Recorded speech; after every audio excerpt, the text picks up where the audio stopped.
May I have your attention, please? Good evening and welcome everyone to tonight's Issues Forum on Salina's upcoming special election to repeal or retain Salina's dog breed specific ban. My name is Matthew Adams. My role this evening is to get things started and make introductions and outline the process for tonight's event. This forum is a collaboration between the League of Women's Voters of Salina and the Student Government Association at Salina Area Technical College. Also, the Grub Hub, a food pantry for students here at Salina Tech, is collecting donations. So that's over there. We appreciate the support of President Greg Nichols and the college administration for allowing us to use this space. Please note that tonight's forum is being recorded.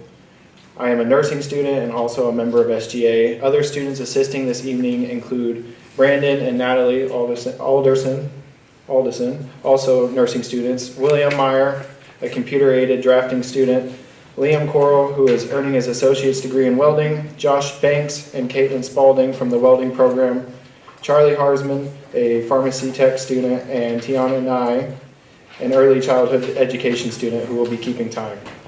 We also appreciate the help of several additional students, faculty, and campus volunteers supporting tonight's event. Members of the League of Women's Voters of Salina will be asking questions of our panelists. Our panelists this evening include Midge Grinstead from the Humane World for Animals, Alan Jilka, former city commissioner, Jacob Wood, Salina City Manager, and Jamie Doss, county/election clerk. We also welcome representatives from local media who are joining us tonight. Before I turn the podium over to Cori Sherman North, I'd like to briefly review the process. To start, each panelist will be given 10 minutes to discuss the issue from their perspective. After that, members of the media will be given an opportunity to ask questions of the panelists, whose responses will be limited to 2 minutes. Next, the audience is invited to the microphone to ask their questions. Audience members' questions will be limited to 1 minute. We ask everyone to please be courteous, keep questions brief, and refrain from personal attacks or name calling so we can maintain a respectful and productive conversation. Now I'll turn this over to the moderator of this evening's forum.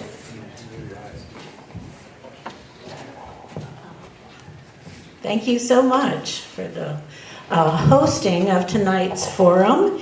Planning was not in the works for very long, so I thank everyone for pulling this together and putting on an educational evening for everyone. I'm Cori Sherman North, the current president of the Salina's group of the League of Women Voters, and we often do put on different issues forums and as well as candidate forums, just so everyone gets a chance to chat with people in the know and learn more about our voting process.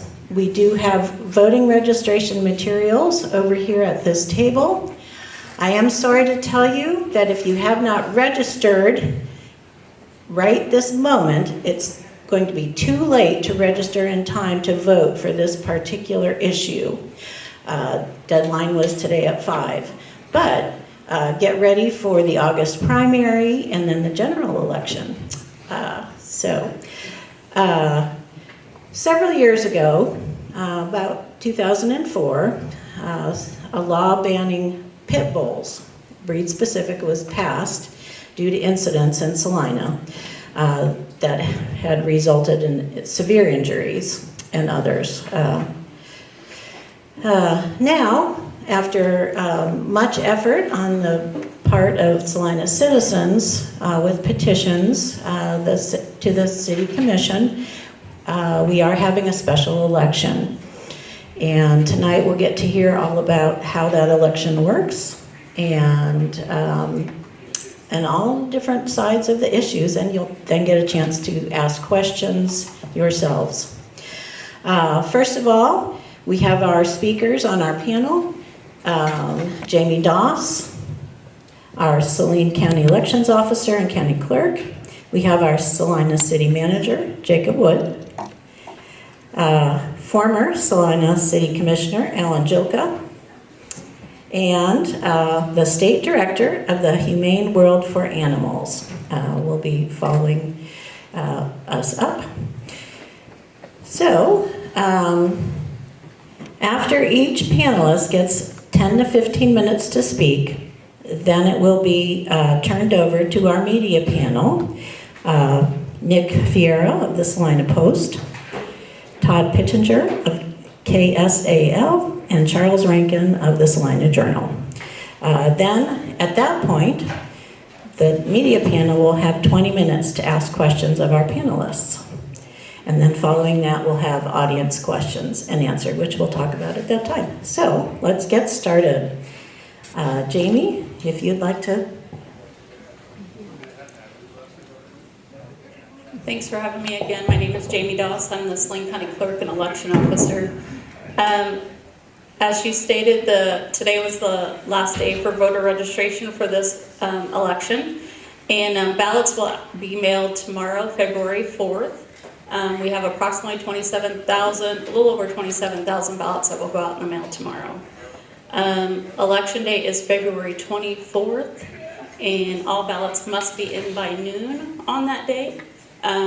Last year, the legislature passed a bill to remove the 3-day grace period, so they will need to be in our office by noon on that day. So everyone who was registered will automatically get a ballot by mail. You do not have to fill out a special application.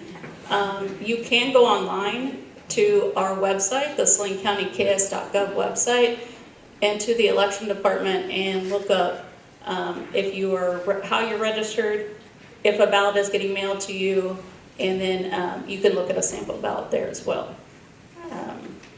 And that's really all I have. Mine is just the dates, and so I'll be open for any questions. You have like 10 more minutes. Okay, well, I guess I'm up next. So I'm Jacob Wood. I'm the city manager. Haven't been the city manager for all that long, just appointed city manager in August. But I have served as a deputy city manager for the previous 6 years before that. So I've been in the community for quite some time. Honestly, didn't really know anything about the pit bull issue before moving to Salina, but it's something that's come up several times. We've had this issue go to the City Commission at least twice, and the City Commission has always made a decision that they didn't want to move forward with removing our breed-specific language.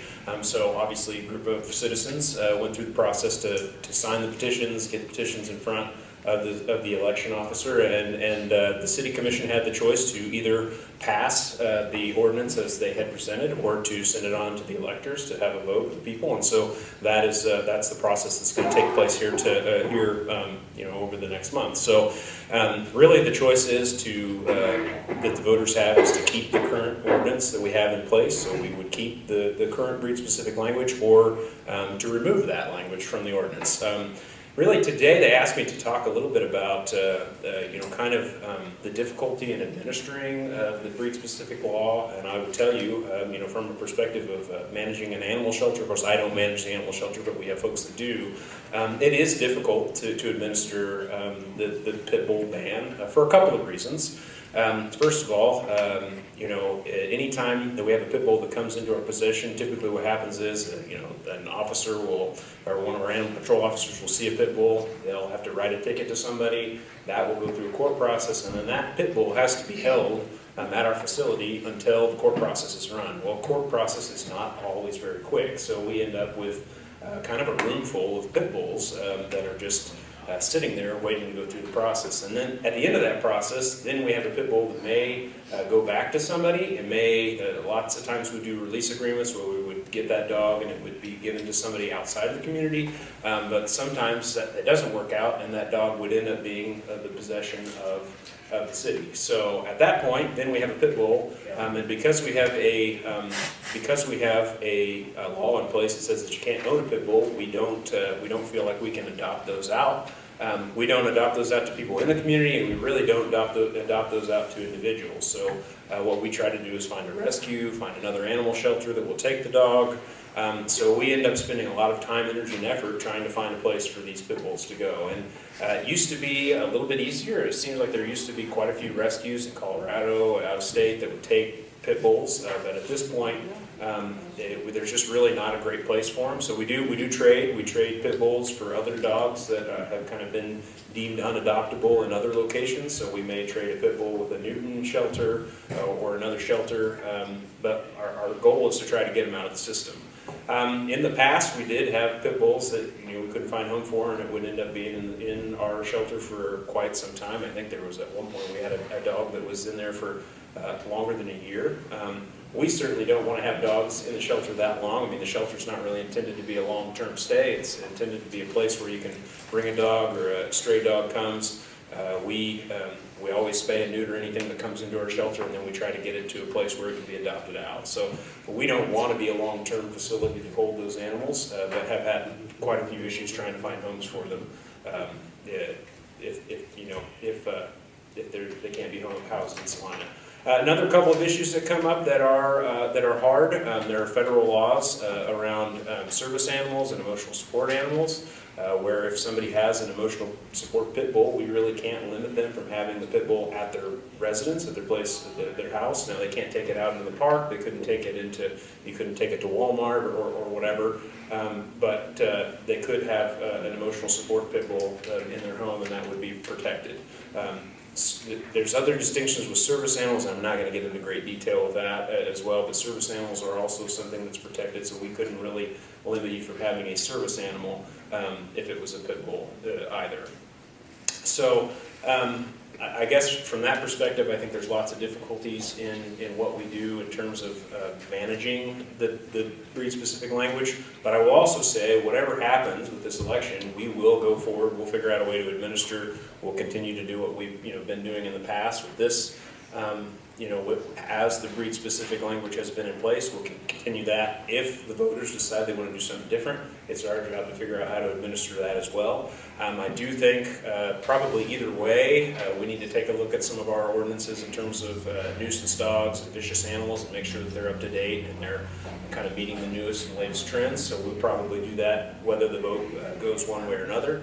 I will also say, from my perspective as a city manager, my job is really to administer the law. The city commission tells us the policy they want us to carry out, and then it's our job to figure out how to do it. So, from my perspective, we've taken this to the city commission multiple times, and they've always said that they didn't want to remove the breed-specific language, but we've also had a group of people that have been very dedicated to going through a process to get signatures to bring that forward. And I'm really glad at this point that it's going to a vote of the people. That kind of settles it. So that way, whatever the community wants to do at large, that's how we'll move forward. So I'm not upset or angry that the group went through all the effort to do that. That's part of our democratic process. There's state law that allows you to go through that petition process if you want to do that. So I'm glad that they did it. I'm glad that they got to the point where we got where this is going to go to an election, a vote of the people, and then at the end of the day, whatever the turnout is, that's the way we'll move forward.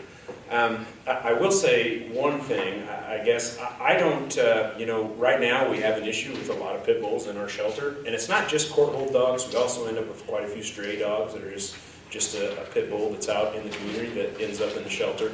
And I think, probably no matter what happens with this election, I don't think that our issue with pit bulls in the shelter really goes away, because lots of places across the state there just is a proliferation of pit bulls in animal shelters. It's kind of a thing. I can't exactly tell you why. I do think it would be easier for us to manage because we would be able to adopt those out in our community, so maybe there would be some more turnover. But most places that have removed the pit bull bans have seen kind of an increase in pit bulls in the initial years, kind of at the beginning when people realize, hey, we can have these dogs now. You see kind of an increase. And anytime you have an increase of any kind of dog, I mean, if we had an increase of, we would see those dogs end up in the shelter as strays at some point. So I don't think, either way, I think, come March 5th, or whatever the date is, February 24th, we are probably still going to have an issue with pit bulls in our shelter. I don't think that goes away long term. So I think that is everything that I want to say. So I'll pass it on.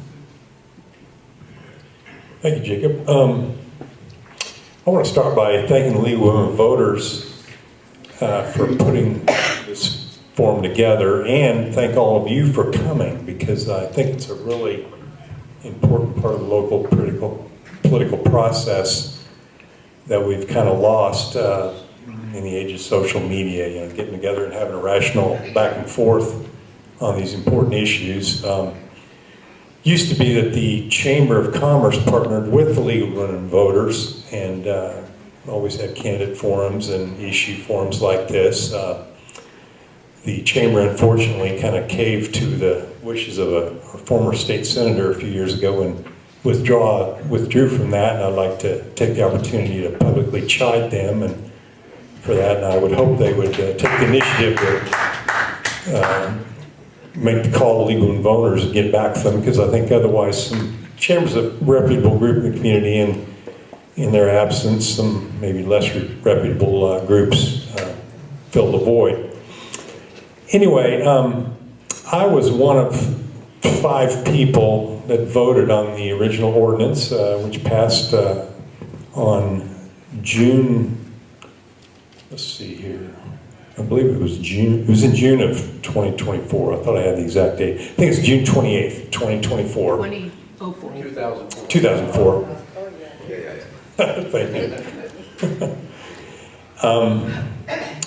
This time I'll be one of thousands of people voting on the issue. I don't plan on changing my vote, but I'm not here to lobby tonight. I more want to comment just on the political context of how the original measure was passed, offer some of my own comments on the practice of local politics nowadays. So I want to say it up front. I'm not here to lobby. The members of the commission at the time were Monty Shadwick, Donnie Mars, Deb Devine, and Paul Webb. Paul Webb has since, well, he moved out of Salina, then he's since passed away. But the other 4 of us still live in the community. The vote was 4-1.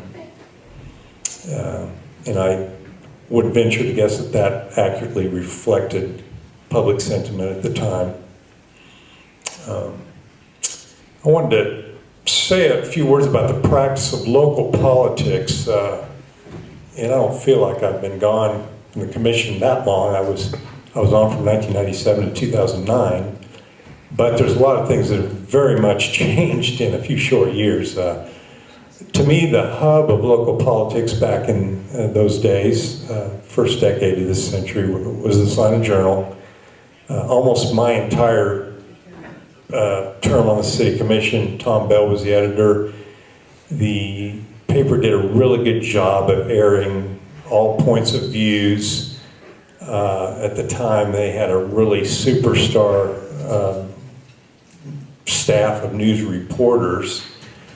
And yes, Mr. Strand was one of them, absolutely. And some other names that a lot of you will remember, Unruh, Gordon Fiedler, Dwayne Schrog, David Clouston, Nate Jenkins covered the city's commission for a number of years.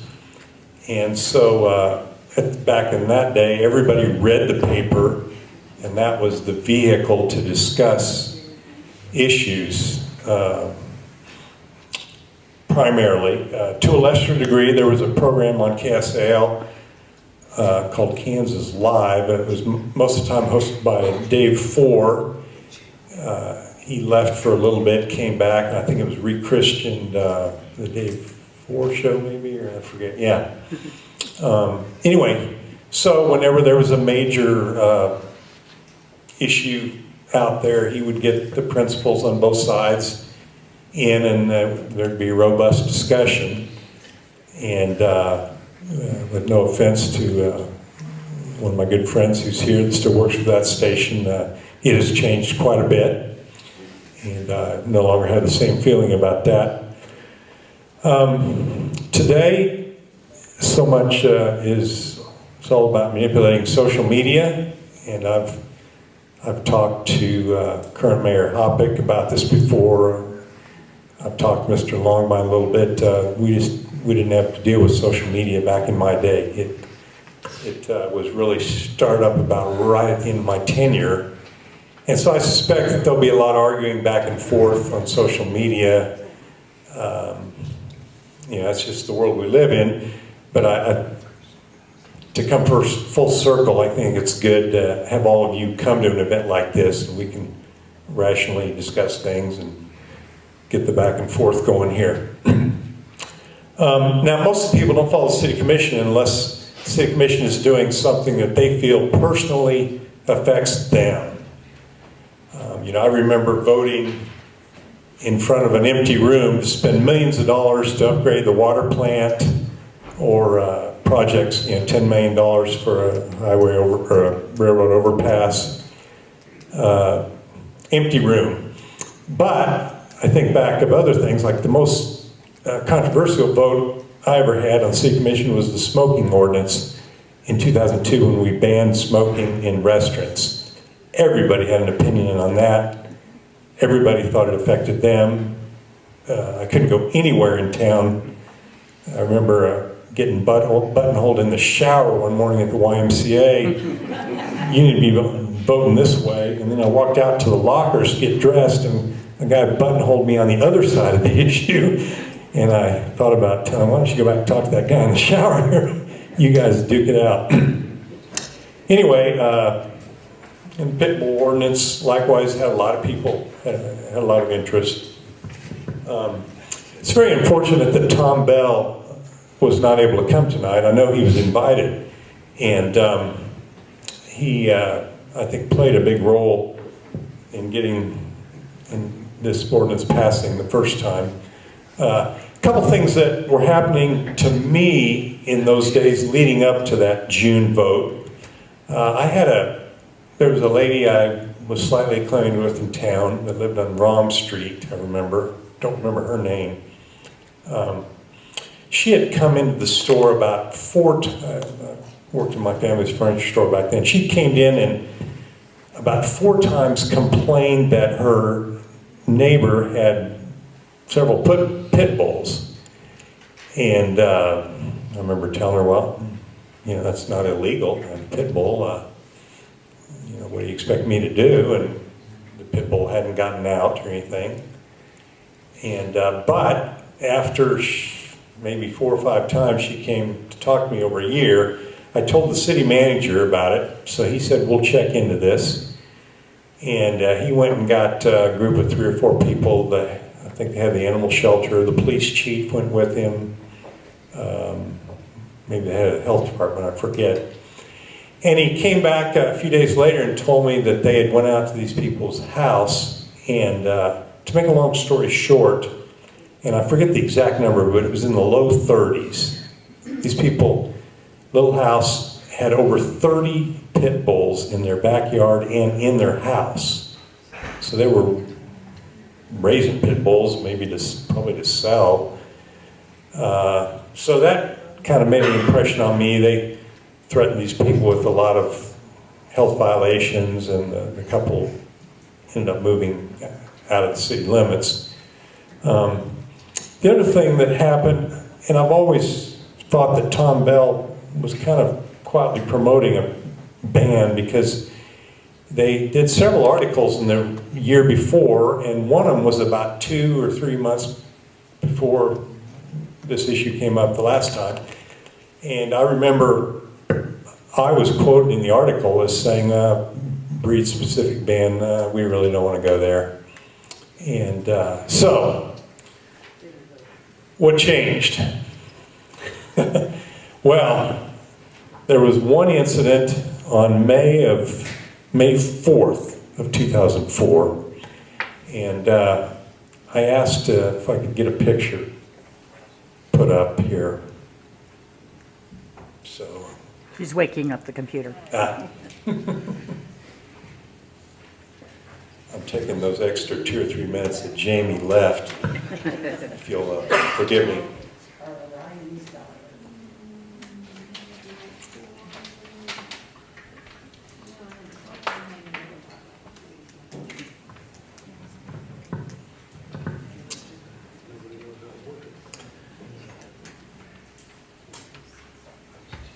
There's an old saying that a picture can be worth, 1,000 words or something like that? Here it is. And so there it is. So in Salina, there was a 3-year-old girl playing in the backyard. Her dad, who was watching her, went in the house for a few minutes, left her alone. A pit bull the next house down dug under the fence, came in and attacked her. The article, I'm not sure if it was 1 or 2 pit bulls.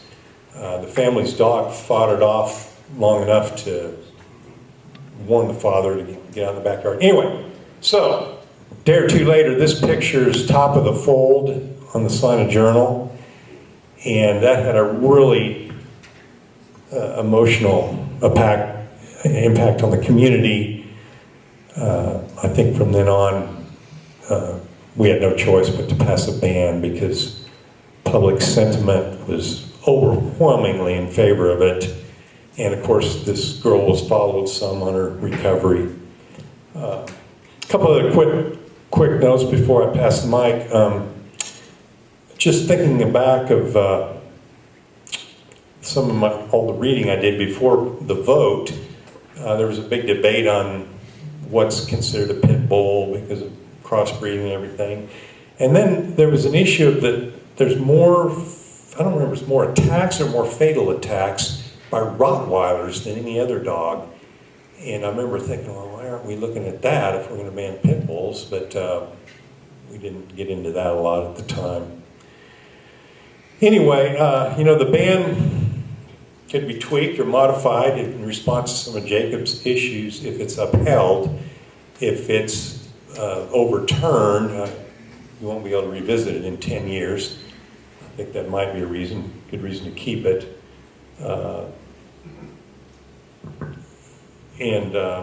Anyway, I had a couple more things, but I'll probably use my allotted time. So, thank you very much. Thank you. I have a tendency to speak really loud, so if I get too loud, just holler. I have been in animal welfare for 34 years. I ran the Lawrence Humane Society for 15 years. We had one exact copy of what happened to this beautiful little girl happened to a little girl in Lawrence, coloring at her picnic table in her backyard, attacked by a dog. We chose to change the laws to make a difference for everybody in our community, and we targeted those dogs that were problems because it was the owners that were causing the problems. The dogs were at large, the dogs were being aggressive, they weren't socialized, they weren't altered. There were all sorts of issues surrounding the dog caused by the owner, and we had a completely different outcome. We decreased our dog bites in the first year by 54%. The second year we had more cat bites than dog bites. It worked, and it worked well. So I'd like to talk to you a little bit today about why we wholeheartedly support regulations for dogs and their owners, not just for dogs who have shown themselves to be dangerous, but by restricting and regulating dog ownership by breed will not accomplish a safe community or a healthy one. Everybody wants to live in a safe community, and we should do everything possible to prevent these harmful dog-related incidences from occurring. But breed-specific legislation is not an effective dog management tool. It's a reactionary measure, usually brought about by a dog bite or an attack. These breed-specific legislation targets a bite or an incident. It doesn't, or it targets appearance. It doesn't target a dog that has an issue or an owner that's allowing the dog to have issues and put out on the street to go to the bathroom or whatever. It tends to come back to the owner as the problem. I've never, like I said, I've done this 34 years. I've never had it not be the owner. 90 million dogs in America today. There's no standard system of how to identify a pit bull type breed, a bully breed. There's no standard. You've all probably seen the tests where you have all these pictures of dogs and you look at them and go, wow, I think it's that one. I never get it right, never. Because I cannot identify what a bully breed looks like. I don't know the DNA of the dog, I don't know. And they all look different. I had several in the Lawrence shelter that were Catahoula boxers, and I'd have sworn they were all purebred pit bulls. They looked like it, they weren't. So it identifies dogs that are not a problem as being a problem, and dogs that are also not a problem as being a problem. Kind of lost my track there, sorry. It's been a long day. There is DNA testing. I think your past director of your Humane Society got that instituted, and she also had a way of looking at dogs like a lot of trainers and behavioralists do. They don't look at the dog's appearance, they look at the dog's actions and how it reacts to things. You cannot judge the dog by how it looks. You have to look at what it's doing and things like that. That's what a behavioralist and a trainer does. There are several studies online. I was going to talk to you about them, but I think if you would go to the American Veterinary Medical Association and the Canine Research Council, they both have really interesting surveys that they've done over the past 10 years on fatal attacks in the United States. And none of the factors in those attacks were breed, none of them. None of the experts ever look at breed as an issue. So these are people who know a lot more than me. The American Veterinary Association, U.S. Department of Justice, the American Veterinary Society for Animal Behavior, the U.S. Centers for Disease Control, the National Animal Control Association, the Kansas Animal Control Association. They know what they're doing. They know their job and they know dogs. And I trust in what they do, and I believe in what they do. I've done it a long time and it works. Effective dog management, there are two things that I think you need to do. The first one, and we did both in Lawrence, and we've done it in several other cities, you have to look at what's going on in the community with people and their pets. So you want to look and make sure that all pet owners have access to services, to resources, to achieving humane pet keeping. You have to be able to have socialization, have training, have resources you need to feed your dog or care for your dog, vaccinations, everything you need, especially in the underserved areas of your community. They need help with that. So that would be the first step. The second step would be having laws that make sure that you are treating everybody on the same level. Everybody's treated the same. And that doesn't always happen. I know what instituted me changing a lot of the laws in Lawrence before we did the dangerous dog law was the fact that we had one neighborhood that the dogs were running loose, had a couple of dogs that were causing problems, attempting to bite. They never did bite somebody, but we had another one, because of what it looked like, would get out, go to the bathroom in the front yard, not on a leash, and go back inside. That dog had multiple complaints. That person got fined. The two people in the other area of town did not, and their dogs were continuing to run along until finally they bit somebody. I think you have to look at anti-tether laws. I think you need to look at leash laws, and you need to make sure that everything is done equally across the board in your entire community. You want to make sure that your laws benefit the animals and the people in your community, right? So those two things I would definitely do. If you do those and you're consistent with that, your animal control officers are going to have more time, there's going to be more money to allow them to do other things. Animal control officers in Lawrence went door to door with us. We walked back alleys. We looked for issues that might cause problems in the future. And that's key to protecting your community, making sure that you're looking at all the issues that will combine to cause an issue in the future. And so that's what we did. Consequently, people looked at animal control differently. They tend to be disliked because they're doing their job, they're enforcing, and so like police officers, they tend to be judged harshly.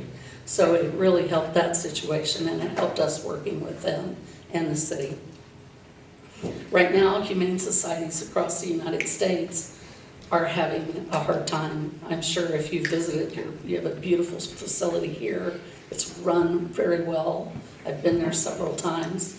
But there are 6 million animals that are going to enter shelters this year. Nobody has room anywhere for any dog. There are little dogs that are not finding homes. There are big dogs that aren't finding homes. There are bully breeds. Number one breed right now for a person to get is a bully type breed. Just like in the 70s when I was in high school, it was the Labrador Retriever.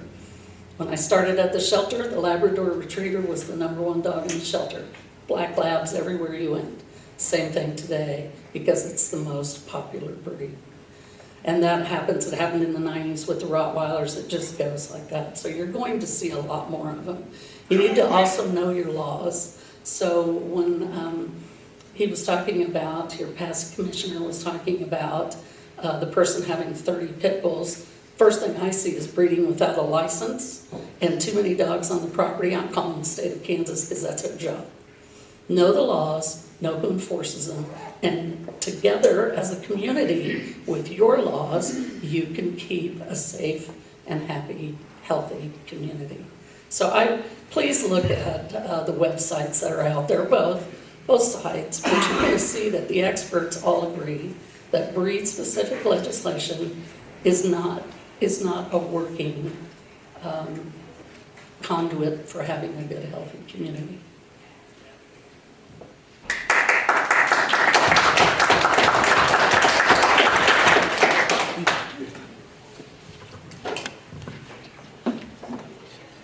Alrighty, thank you so much, panelists that we invited tonight. We're just so glad that you have talked with us. Our next portion of the evening is our media panel, getting to ask questions of our invited panelists. Each of our media guests will have overall 20 minutes to ask questions in turn. And then our panelists will have 2 minutes to answer that question. Now, there's no rules about who or how many panelists you have to address, so we'll just kind of see what happens. We will be keeping track of the 2 minutes of the answers from our panelists. We have our student staff over here with our time cards. When 1 minute is left, the green card goes up. Sure, please. You wanna? There we go. It even says 1 minute. 15 seconds is left, then the yellow card goes up. That says 30 seconds, so maybe we'll just put the back. And then the time is up, your red card goes straight up. All right, we'll get started with Nick Fierro, and then followed in turn by Todd Pittenger, and then Charles Rankin, and then we'll just keep going in that order. I guess my first question would be towards Mr. Wood and Mr. Jilka first, because an interesting thing that, just comparing other ordinances from other cities across Kansas, the city of Manhattan has their ordinance, and what I noticed in Section 25 of Chapter 6 in their ordinances, they have what is called the dangerous dog category. And what is labeled as a dangerous dog is any dog who has attacked, obviously, and or has been trained to fight. And if you look into history, pit bulls, they're trained, they're fighting dogs, they're known to be fighting dogs. But if you read more into the ordinance, and I don't have to get into detail, but a lot of them, they say that it's on the owner's responsibility. It has nothing to do with the breed. So I'm just curious just to see what your response is to the Manhattan City Ordinance, and if it should be regulated towards that, or what if the difference in comparison really matters, if that makes sense. Yeah, so we do have a dangerous dog ordinance, and we do treat dangerous dog. So if a dog is attacking or whatever, that can be deemed dangerous by going through a municipal court process. I think the distinction here is the city commission, over time, they instituted an ordinance that's breed specific. They did that in 2004. It's been revisited at least 2 times since I've been working with the city in the last 7 years. And at the time, the city commission didn't want to move forward with any changes to that ordinance. So I don't know if that answers your question. I mean, we do have dangerous dog structure, but the current makeup and what we have on the books is kind of what we have. I guess a follow-up, I guess a follow-up with that is because there was an article from that was about the animal shelter in Manhattan, Prairie Paws, and the director had said the ordinance has worked well for the community. That's a quote. So, I just want to know the response of that, because the city of Manhattan, they're saying their ordinance works for them and how it's labeled as the dangerous dog. So I'm just trying to see, like, maybe, I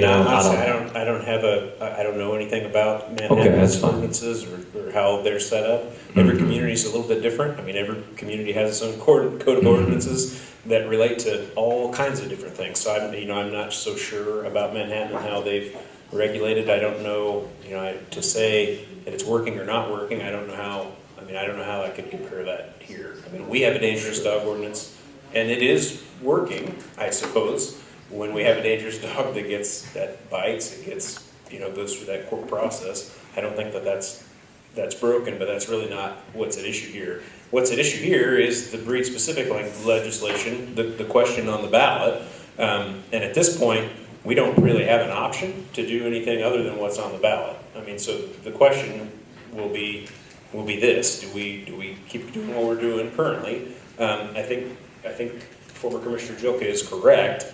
If this is repealed, we really can't touch it for 10 years. Now, I think we could go back in and take another look at the current, current ordinance that's on the books if it was not passed, if the voters upheld the current law.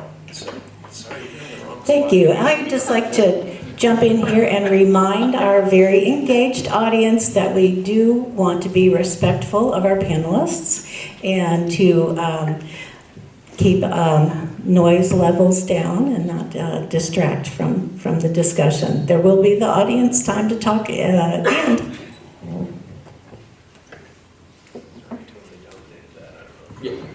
I just wanted to know your response and your comments on the the city of Manhattan, them saying, oh, the ordinance works well for us, and that it's not catered towards the breed, but the responsibility of the owner.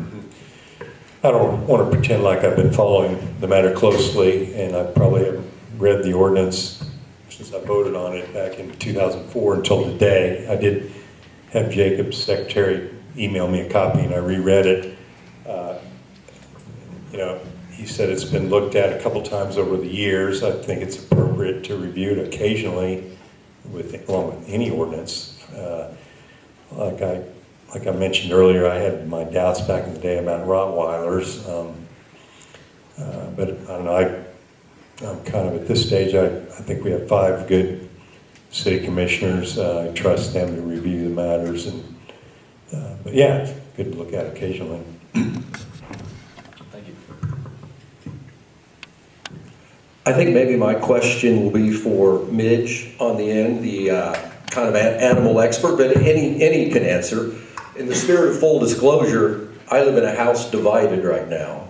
My wife is chomping at the bit to get that ballot in the mail this week and vote yes to repeal the ordinance and get it back in the mail. So she's chomping at the bit. I'm on the fence. I'm undecided. You've got 34 years, right? You Yes. said, I've got 32 years at my radio station, 27 in the news department. I was a young reporter, 2003, 2004, those 2 summers, and we had 24 pit bull incidents.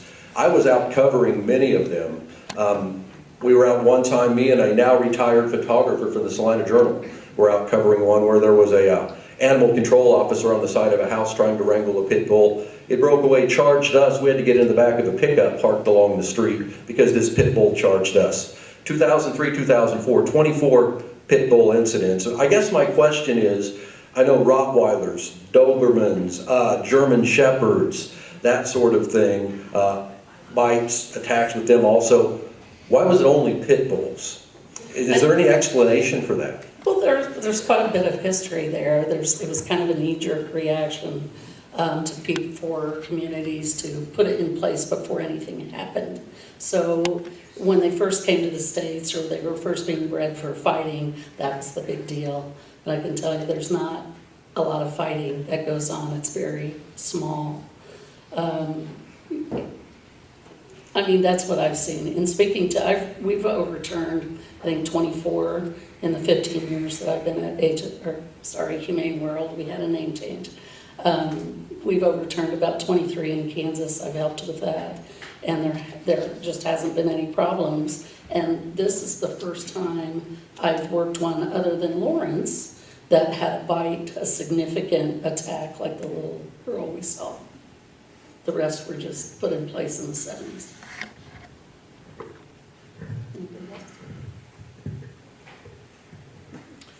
So this is maybe a little bit to Jacob. No matter what happens with this vote, whether it's yes or no, the city will more than likely have to look at a lot of their ordinances, whether it's their dangerous dog ordinances. Obviously this one would repeal the specific breed legislation, but when I'm looking at it, it says all dogs shall be regulated in the same manner. How much effort is that going to take the city to do? Obviously you have legal counsel that'll be looking at all these different things, but what's the process going to look like at the end of this vote?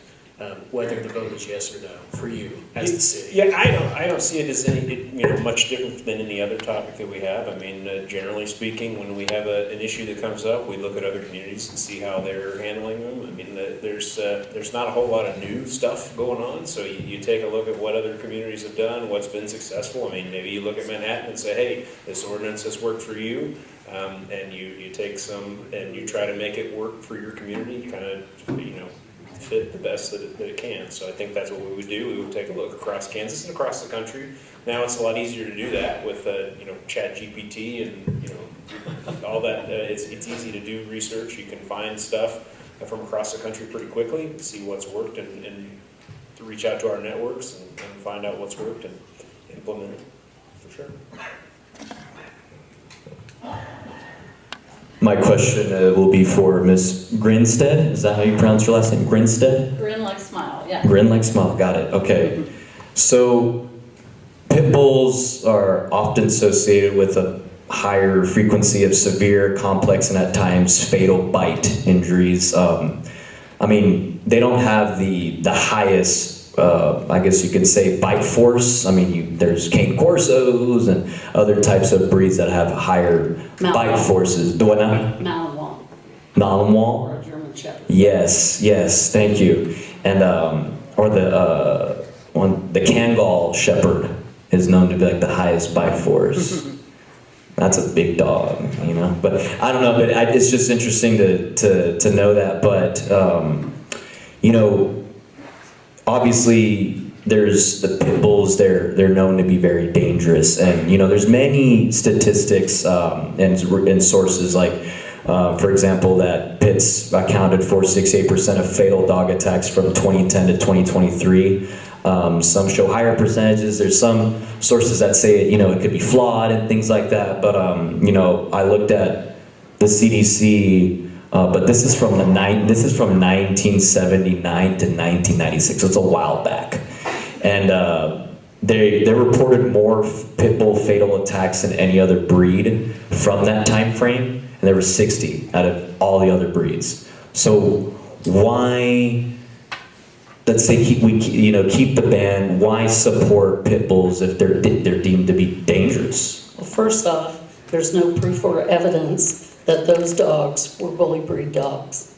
That was by visually looking at them. Second, there are biases. I'm afraid of Chihuahuas. I've been the only dog I've ever been bitten by a little Chihuahua. I'm afraid of them. It's ridiculous. But people have their own biases, and that's just a natural thing that we all do. There is a huge bias against bully breed type dogs. The other thing is there's a newer study out by the CDC and by the American Veterinary Medical Association and the Canine Research Council. A lot newer, that will prove that that is no longer the case if it was the case. When I looked at the study I looked at from the National Council showed that German Shepherds were among the top biters. In our county, it's herding breeds almost every year. That's a normal thing. They bite at your heels. That's what they do. So I would question first off, who made the determination that they were bully breeds in the first place? Thank you. Chihuahua. They're scary. Chihuahuas scare you, it's poodles for me. Yeah. I own a 75-pound, large, giant poodle that works in a school here in town, and actually is a service dog for me also. I only have one eye, so I don't see so well out of the one good eye that I have.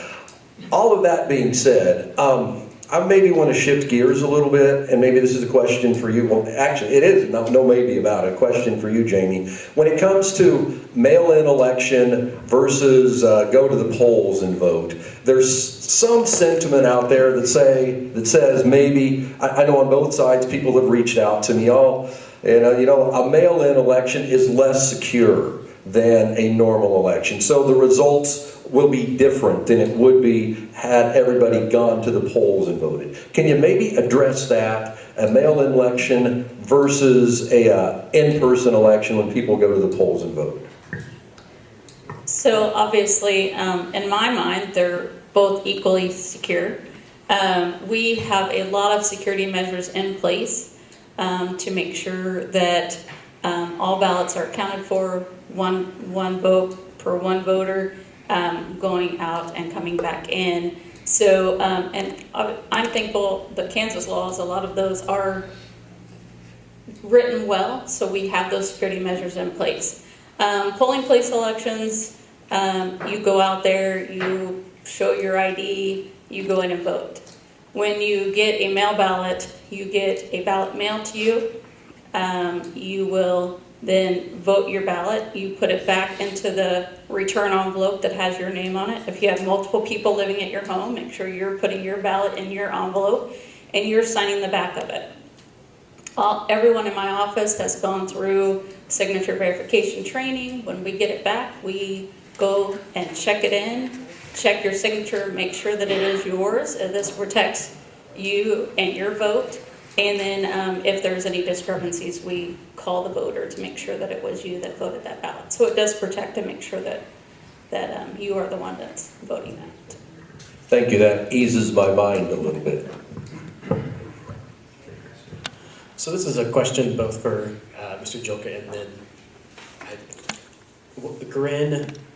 Grinstead. Grinstead. Yes. Grin like smile. Correct. So this is in some ways a very personal issue and a very public issue all at the same time.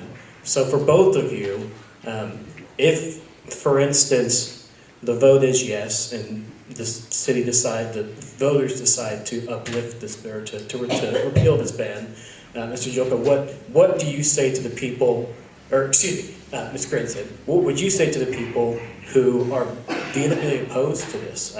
Whether it's, if it's a 51-49,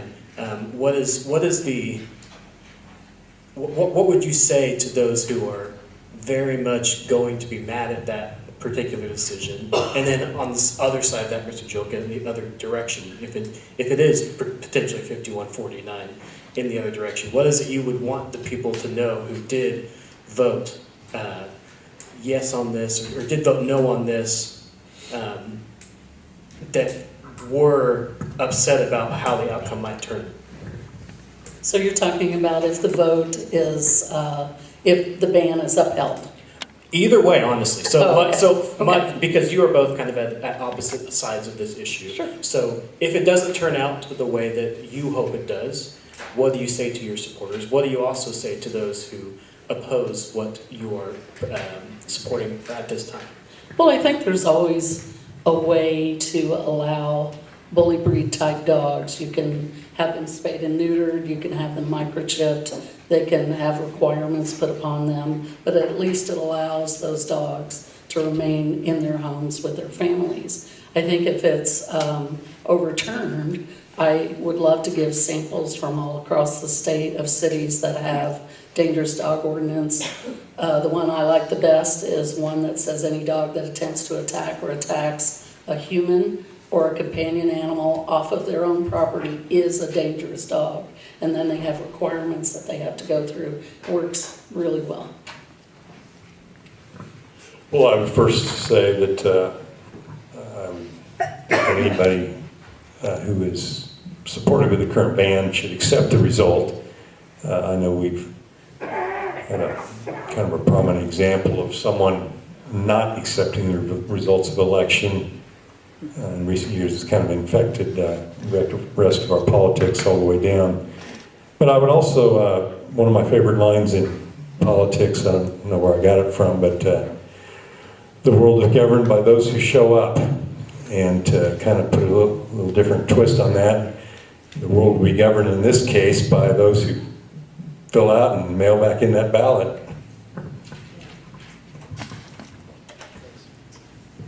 I'd like to read a statement. Before, let me ask I'll ask the questions. It's going to be for Mr. Wood, Mr. Jilka, and Miss Grinstead. I want to read a statement from the American Society for the Prevention of Cruelty to Animals, ASPCA. And there was a statement that was on an article about their stance on pit bulls. And later in that article, it said that, and I quote, "Laws banning particular breeds of dogs don't achieve the aims of safety and instead create the illusion but not the reality of enhanced public safety." What are your guys' response to that? We can start Mr. Wood, and then we can go down the line. Okay. Yeah, I don't know. I don't have a good answer for you. And my part of this is really just administering whatever the community says they want to do. I will say this. I mean, we implemented a ban, and the number of pit bull bites did decline. I mean, Okay. we did see those bites go down. So to say that it wasn't effective, I don't know that that's really necessarily true. I mean, I think it was effective. It was put in place because of, I mean, as Mr. Jilka said, it was put in place because of this attack. There were, as you said, there were 24 bites. I don't have the statistics in front of me, but the number of pit bull bites did decline after the ban was put in place. So, I mean, from that perspective, it was effective. You know, if I went back, I had 12 years worth of votes on the city commission. I'm sure I could easily find a few I probably would have went the other way on, but this is not one that I feel any regret over. You know, it's just kind of part of the territory. There's a lot of, their issues come up, and there's very passionate people on both sides. And at the end of the day, you gotta vote and move on, because there'll be another hot button issue come up if you're a commissioner. And you know, I'm sure that if someone wanted to do some research, you could find another expert who'd have a statement on the other side of that issue that would disagree. The important thing is that we can all discuss it civilly and have a free and fair election, vote, and move on. Am I out of time yet? I agree with their statement. I know most of the large animal welfare organizations agree with that there are laws that can be put in place that are good for everyone, not just for some. Thank you. Maybe this is for Mr. Wood and Ms. Greenwald down at the end, but anybody can answer again if they want to. It's been said, and I would subscribe to this theory, as my wife and I have trained dogs. We trained our dog. It's the owner, it's not the dog. It's not the dog's fault. The dog does what it's taught to do. We need to hold the owners responsible. Are there laws here in Salina, or do we do a good job of holding owners responsible, Mr. Wood, or do we need to do a better job of doing that? And then secondly, maybe statewide, what are the best things we do to hold owners responsible for what their dog does? Yeah, I do think we do a good job of holding owners accountable. I mean, we don't have we don't have a high number of dog bites or dog attacks, but when we do have people that when they get attacked by dogs have to go through a court process, and we have municipal court, and they do get ticketed and they go through that process. So I do think we do a good job. Could we do better? We could probably do better in a lot of things. I mean, it's hard to say, but I don't think there's we just don't. It doesn't seem like I'm not hearing from our city prosecutor that we just have a rash of dog bites or issues that are really related to this. So I think we're doing a pretty decent job. Could we do better? Maybe so. I don't know. It's a good question. I think across the state, when I think of all the cities and counties that are doing a really good job of enforcement, the dangerous dog law for sure, anti-tether is a really important law to have if you're looking at issues with dogs becoming aggressive. And then animal cruelty issues. We tend not to look at the entire family, so when there's a problem and law enforcement go to the door, they're looking at the people. And sometimes the animals are the first ones that can show that there's a problem there. And so I think targeting your animal regs for your city is, it would be really good. And all across the state, there are cities that are doing very well. We have time for one more question. So Jacob, another question for you. I want to pick on you tonight. So you mentioned earlier, there are pit bulls in the city. Legally, there are pit bulls in the city, whether it's because of emotional support, service animals, things of those natures. When I drive around the city, I see pit bulls. I don't know if that is a legal pit bull here in Salina.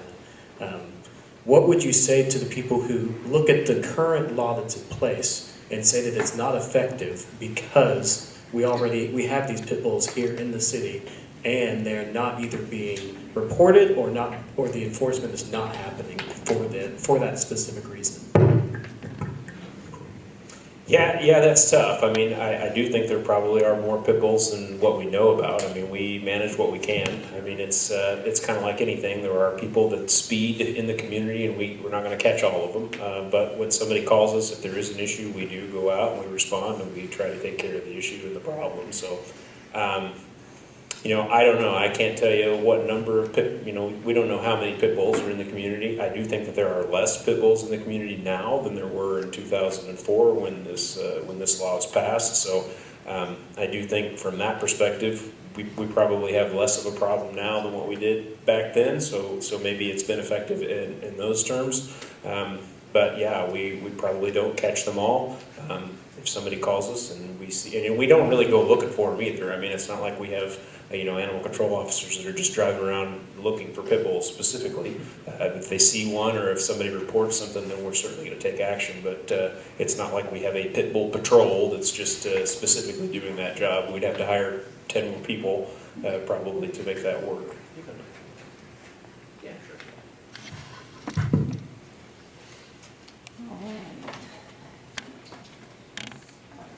Thank you all so much, all of our panelists. And now we have audience time to ask some searching questions.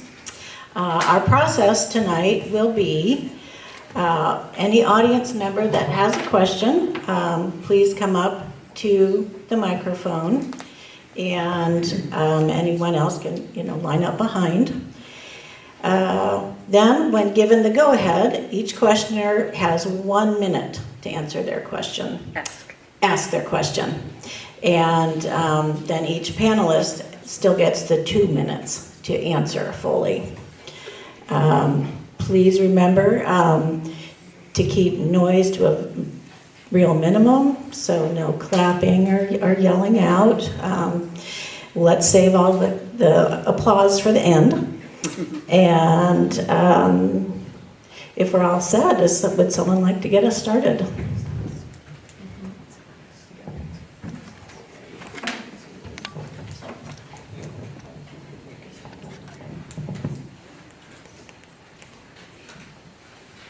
Oh, is it turned on? Jim Vinn, I actually have a question for the audience, and that is, I would like to hear from people that have called in to either animal control or the police on a report of an aggressive dog. Because I've called in twice, but on aggressive dogs.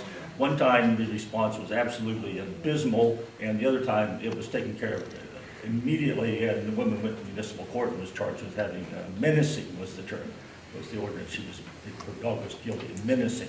So I'm curious of what happens with the actual people that are dealing with these maniac dogs.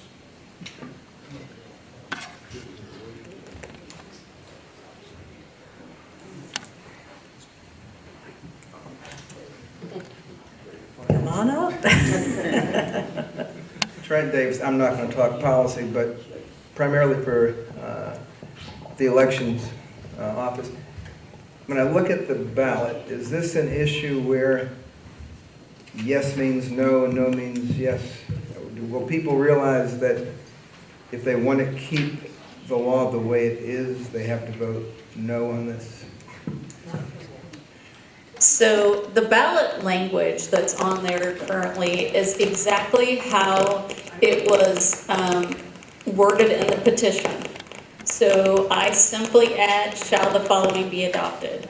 So the ballot language I can explain as the election officer. I can only put it on the ballot that way. I can maybe let Jacob speak on it more so, but like I said, it is simply exactly how it was circulated by the petitioners.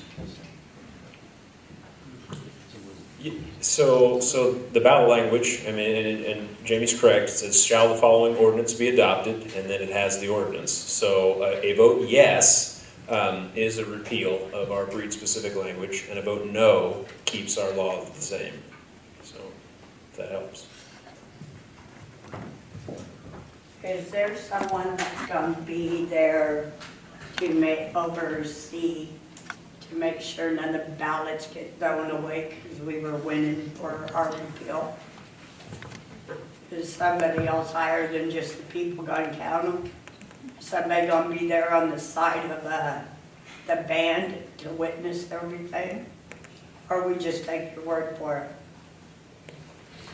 So when the ballots come back in the mail, we have a bipartisan board that comes in and counts those ballots.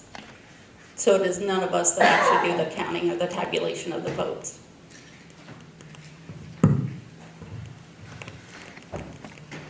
Hi, I'm Melody Huff. I'm with the Pet Connection. I'm actually an animal behaviorist that runs a Humane Society. And my question is basically for Midge, because I think it might clear some things up, is that a lot of times when you're looking at the pit bull type breeds, don't you think that the reason why there's so many more is because they put that in a type? You know, you're talking about a German Shepherd, that's a very specific breed, but then you know, if you were talking about guarding breeds, then you would have a whole bunch of breed types in that, and that would make it look like there's more. So don't you think that's probably I part of absolutely it? agree. I mean, when you take boxers and mastiffs and the blocky labs, I've even seen Chesapeake mixed with boxer and bully breed to create what looks like a cane corso. I mean, yeah, I agree with that completely.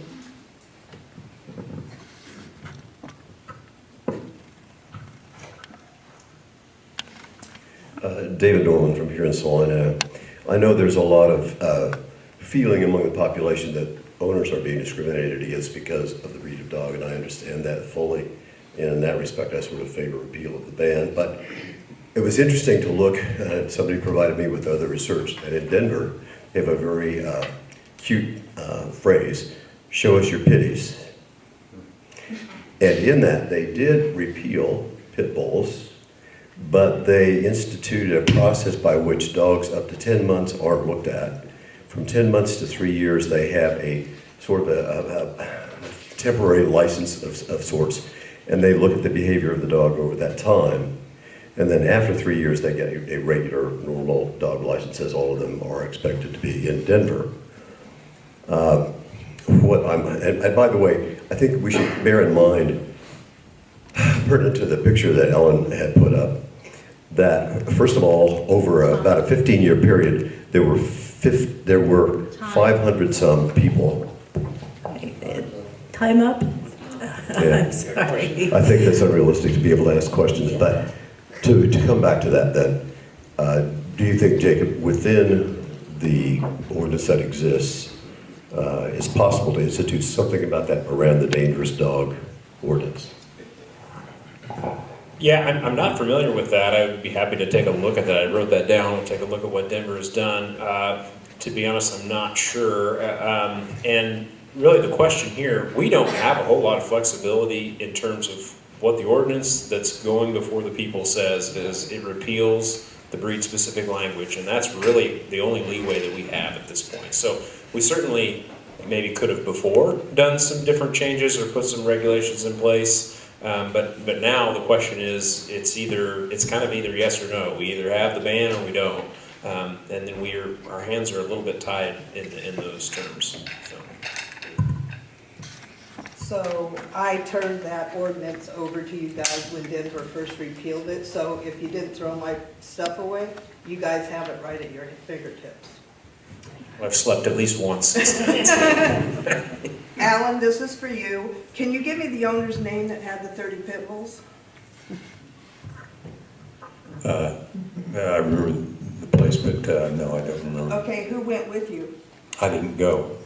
Who went then? The city manager and 2 or 3 other people. That's been 21, 22 years ago. I don't remember. Animals, worker, sheriff? Yeah, I believe there was a law enforcement person.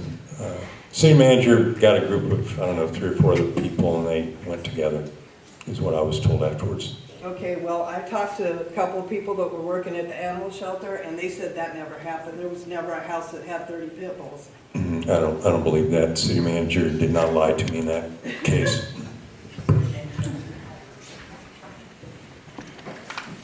I'm Lisa Oakes from Salina. I own a lab that was attacked by another lab, and I did call the animal control, and they had already been called on that dog, so I believe something was taken care of. I'm also the grandma of one of the sweetest pitties you ever knew who did not live in Salina. But my question for Jacob is, you said that there were no people going around patrolling for pitties. Will there be anyone going around patrolling for dangerous dogs in general, as dangerous dogs are dangerous to all? That's my question.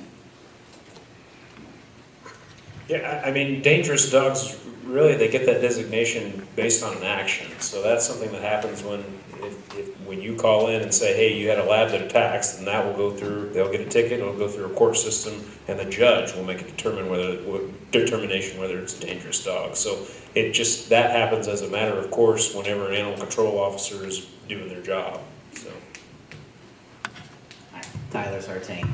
So with our dangerous dog ordinances that we do have in place, how is that actually keeping us safe when we are singling out one breed versus other? I was a delivery driver. I've been attacked in the city by other dogs that were identified as shepherds, and I own a shepherd, surprisingly. So how can we prevent people from being attacked, period, by any dog? And this is an open question to anybody.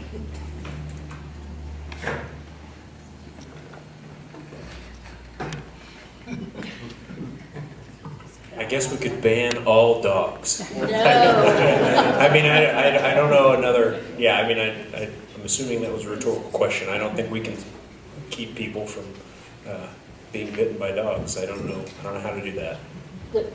I have an answer. Let's just ban bad owners. And let me just clarify. Let me clarify. I feel the same way about pit bulls as you do about chihuahuas. My chihuahua is 14 years old and has never bit anybody, but that's because I did daycare. I did not let my chihuahua be running loose with the kids. And that brings me to my point. What can we do, regardless of how this turns out? What can we do to feel safer? I have a horrible phobia about dogs because of something that happened when I was 15 years old. I haven't went on a walk by myself in my own neighborhood since I was 15 years old. What can we do with these dangerous dogs? My understanding is that something has to happen first. Somebody has to get attacked before that goes into effect.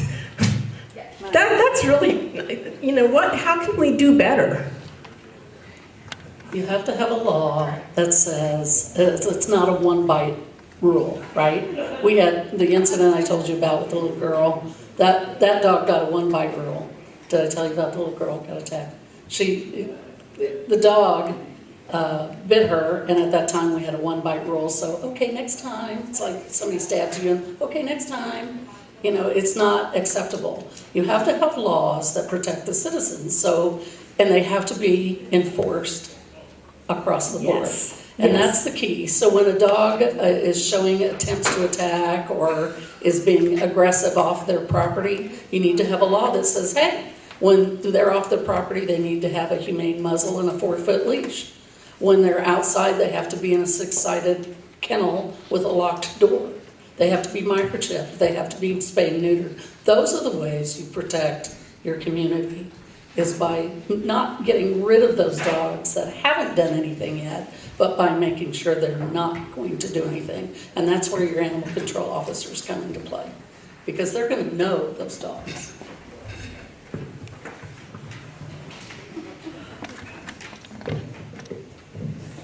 James Bowden, Salina, Kansas. I think that was a great lead into my question.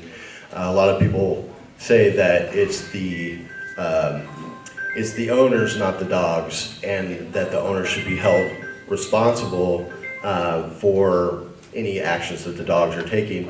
What can the city do to proactively prepare the owners and the dogs for being in the city before something like a bite happens, and what kind of repercussions or how can owners be held more accountable before and after the fact for those breeds, any breed really? Are you asking me or? I'm sorry. I think For the city. I probably Midge, and then also from Jacob. I think answers from both of you would be great. And if you guys want, others want to chime in, that's fine too.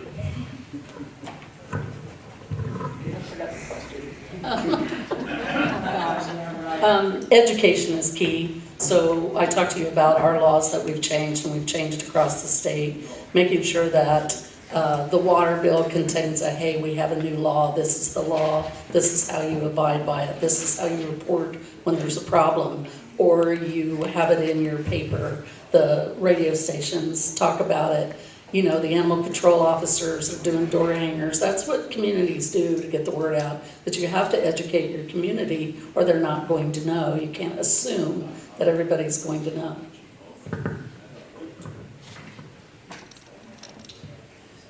Yeah, you know, I'm not so sure I have a good answer. I mean, you know, the government can't do everything. I don't know. It's pretty hard for us to manage people and manage pet owners and all of that sort of stuff while also trying to, you know, do all the other things that we do, provide clean water and, you know, all those sorts of things. So I'm not sure it's really a government responsibility to train people on how to be good pet ownership. I mean, we certainly will provide information where we can. But it's really hard to say just manage the people or manage the owners. I don't know how you do that. I mean, the way that we do that, I guess historically, as governments, is we write you tickets and we send you through a court process, and you go through a court process and the judge makes a decision. If the community at large wanted us to be more harsh on things, I suppose we could, you know, we could take a look at that, and then we could increase fines and that sort of thing. But the way we really affect behavior is through our court process. I mean, that's the way it's been for a long time. So I don't know if that answers your question, but it's I just kind of feel like there are ways to proactively, you know, put systems in place where dogs can be treated in a way that prepares them for the community, specifically going through obedience training.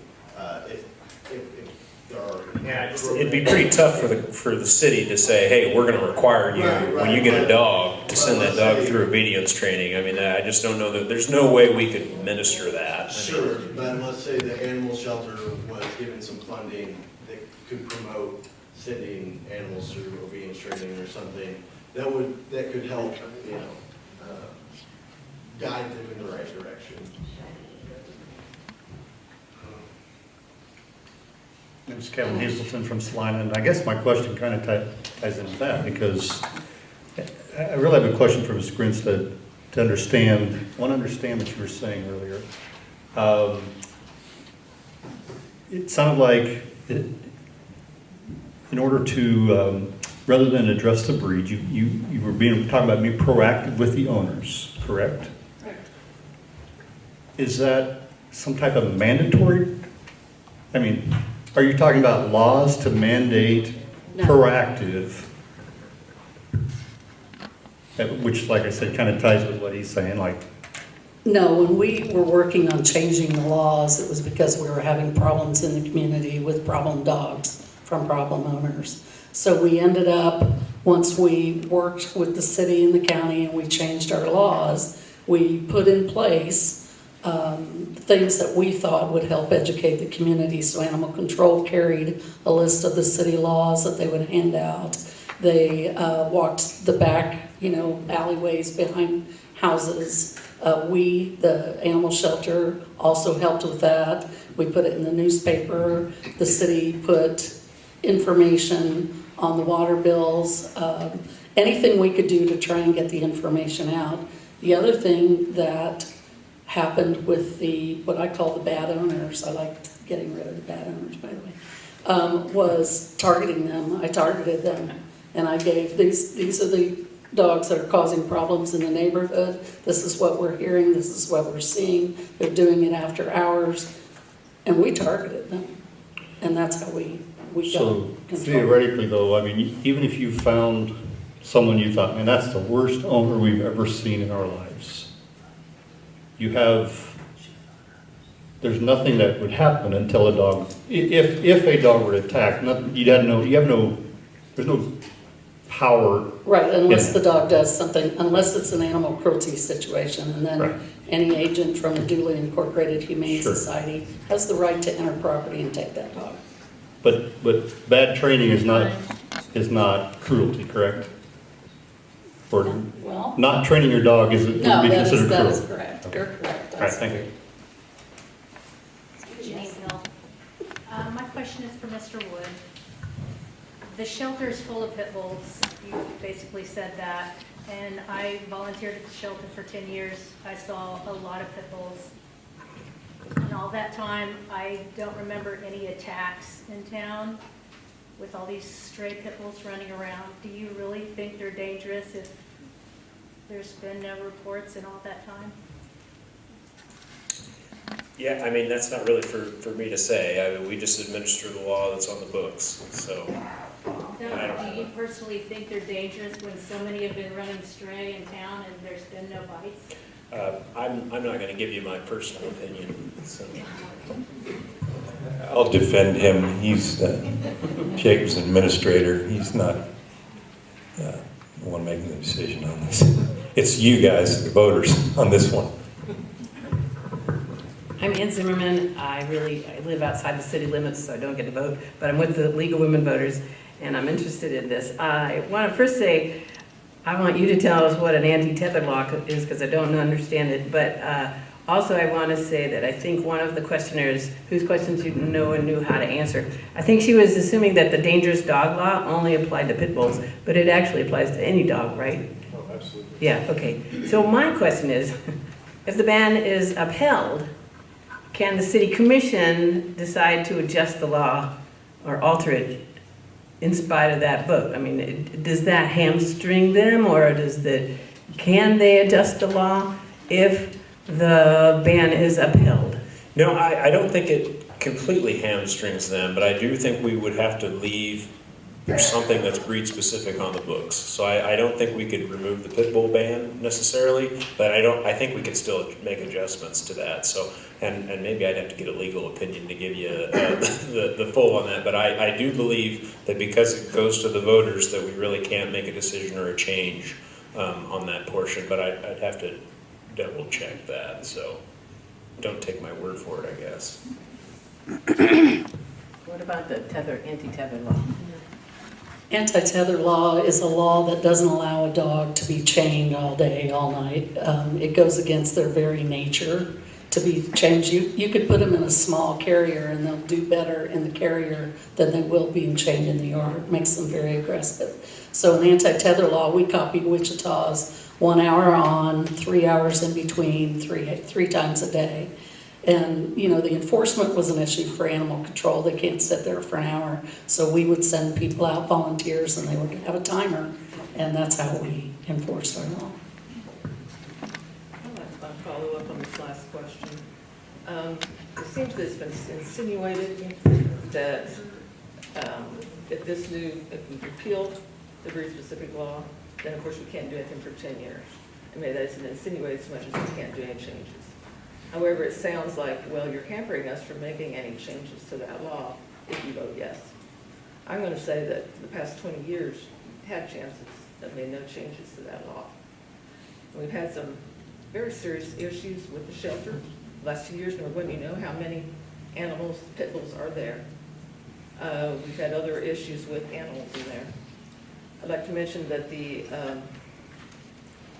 a very serious attack a few years ago on a volunteer was not a pit bull, a mastiff. And nothing's really come of any of that. What makes you think that anything would be addressed by the commission if this repeal doesn't go through? I guess this is for Mr. Wood. Yeah, I honestly don't know that we would make any change. I mean, if the repeal doesn't go through, if the voters uphold the breed-specific legislation, I don't think that the city commission would make changes. They may make changes to dangerous dog ordinances or nuisance dog ordinances. There could be things, in that arena, but I don't think that they would. I don't think that they would make changes to our breed-specific legislation. I don't think they would change that. I mean, I think they'll listen to what the voters say. You even noted yourself, it's come up in the last couple of years to do that. And Sure. So I don't know why they would address it in the future if they haven't in the last 20 years. That's a great question. My name is Bonnie Newbrand, and I recently have been assigned to the Animal Shelter Advisory Board. And the reason I went to the Advisory Board, this really isn't much of a question as a statement. I have heard such negative about the shelter, and I feel like we're kind of dancing around the elephant in the room because we have leadership there that is not leading. And we have been, the state's come in several times, and you just can't get the shelter staff to get where they need to be. I don't know if it's lack of training, lack of caring, but little dogs in the garage, I just can't stand that. And the other thing is with the pit bulls, they are where the little dogs would be, but because of the pit bulls being in there, which no one can go see them, they never give you the right number as to how many are in there.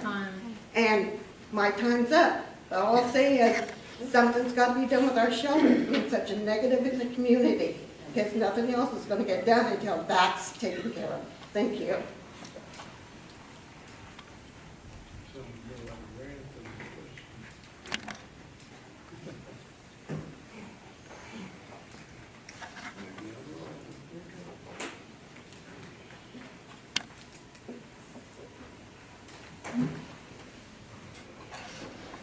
Joshua Banks, resident of Salina, Kansas.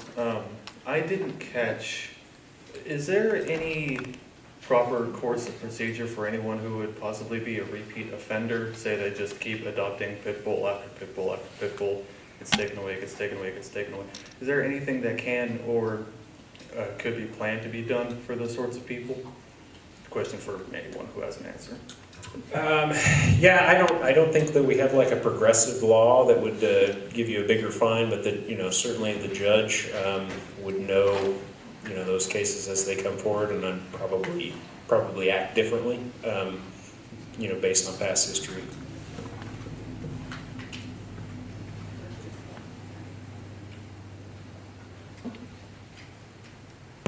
Does anyone have any other questions they'd like to come up and ask the panelists? Can I ask one more question? I suppose so. We have time. It'd be great if somebody from the shelter was here to answer my question, but I guess I'll direct it to you, Jacob.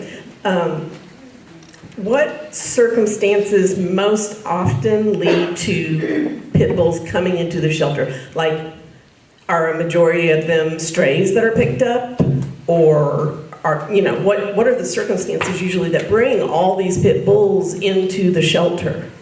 Yeah, I think it's a little bit of both. I think we do have court hold dogs, but we also have quite a few strays that come in and people that just drop them off. So there are, I walked through the shelter probably 5 or 6 days ago, and there were probably 14 pit bulls that were strays that had just ended up there. And then there's a room, and probably another 14 court hold dogs. I don't know exactly the numbers off the top of my head, but yeah, certainly it's not just the city found a pit bull or there's a case. It's there's lots of strays that come in as well. Mm-hmm. Would you say that a person that lives in a community where there is a breed-specific ban, I mean, isn't it almost a form of cruelty for them to go ahead and get one of those dogs anyway, and then they end up in the shelter and being held in a shelter? That's cruel. I mean, honestly, I got a guy that lives near me, okay, that has a pit bull. Oh, okay, I backtrack. I don't know if it's a pit bull. Some kind of bully breed, okay? And he lets the dog out to pee. He doesn't have a fence. He does not put the dog on a leash. Okay. Yeah, we would certainly prefer that people follow the law. I mean,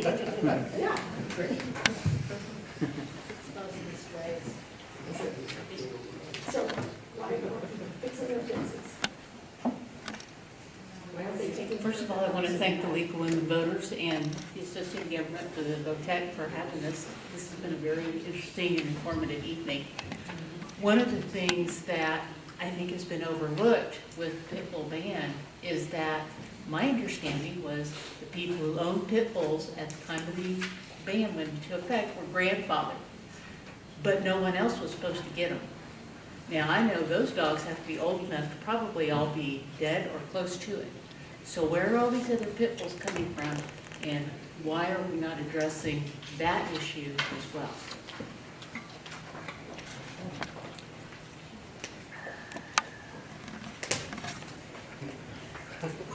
yeah, I don't know where they're coming from, but certainly whenever we find one, it ends up in the court system.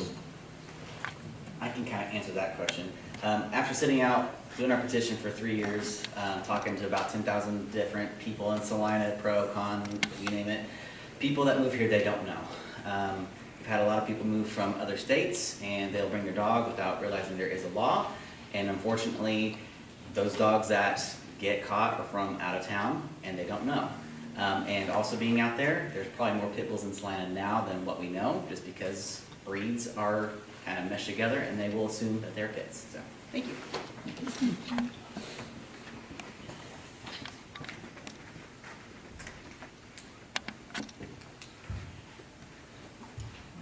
All right, one last call for questions. We thank you all for coming tonight and participating in civil discourse. And if you'd like to watch a recording, Janet Hansen has been taking care of recording the evening, and it will be on the League of Women Voters Salina website. She wanted a question.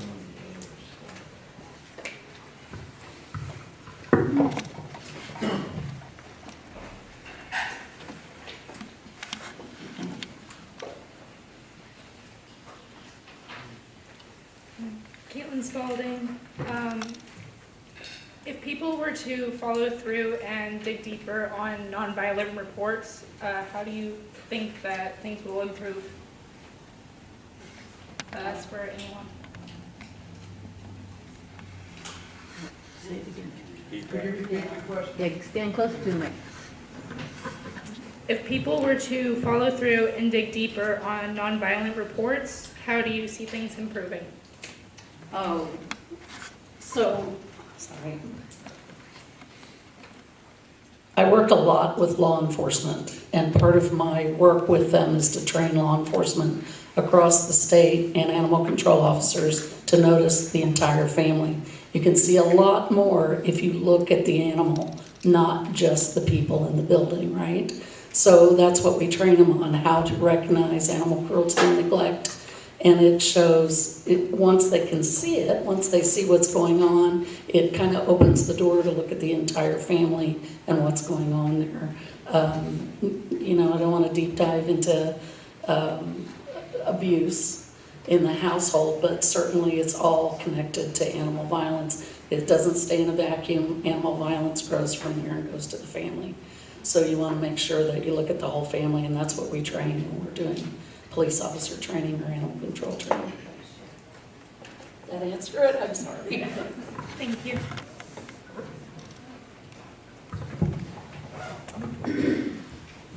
Alrighty, would any of our panelists, media included, like to have a final comment? Because we do have a little extra time. I would like to make a final comment, and that's just to reiterate some of the dates that people need to remember. Again, ballots will go out tomorrow. They will have to go to Wichita and then back, so it'll be a few days before you get your ballot. But just make sure when you get it, you fill the ballot out. Make sure you put it back in the return envelope, seal it, and sign the back of the envelope, and then return it to our office. You can return it by bringing it in. You can put it back in the mailbox, and it does not require a stamp. Or you can put it in our drop box that's in front of the City County building in the Circle Drive. So you're welcome to get it back to us as soon as possible, because we'll start counting those and tabulating those with the board the next week. So is that in the water drop box? it's 2 boxes down from the water drop box. Yeah, it's right there in that same Circle Drive area. Ms. Doss, will these be hand counted or machine counted? These will be tabulated with our DS200 tabulation machine. With what? With our election machines. Okay. Mhm.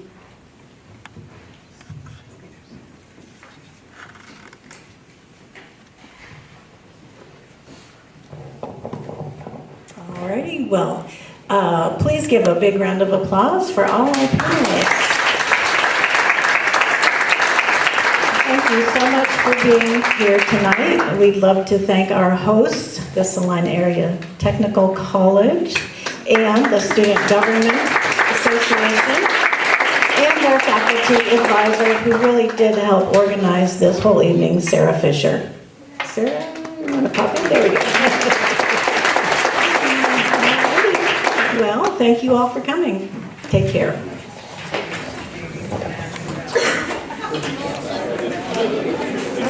Thank you.